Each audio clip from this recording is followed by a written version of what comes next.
கோயில போய் விளக்கு ஏற்றுங்க. விளக்கு ஏற்றினால் விதி மாறும். ஏன்? விளக்கு ஏற்ற ஏற்ற விதி மாறும்.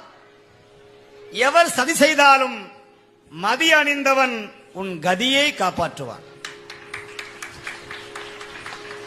சுவாமி சாதாரணமான தெய்வம் கிடையாது. சிவன்ட்ட யாரும் பக்கத்துல வரவே முடியாது. அதனாலதான் அவன் சோதிக்கிறான்னு ஒதுங்கி போயிடுறாங்க.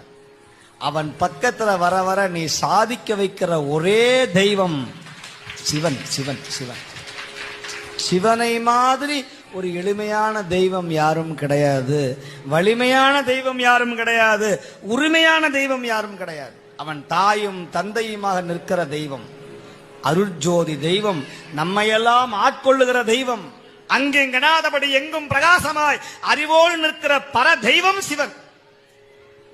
சிவனை வழிபட்டா காசு கிடைக்குமா? சந்தேகம். சிவனை வழிபட்டா பதவி கிடைக்குமா? சந்தேகம்.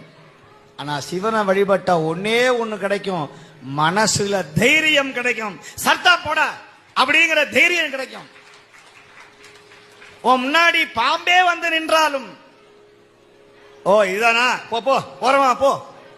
கரப்பாம்பூச்சியை பார்த்து பயந்த நீங்கள் ஆரூர் பெருமானையும் அம்பலவான பெருமானையும் வழிபட வழிபட கருணாக பாம்பே வந்தாலும் அதற்கு பால்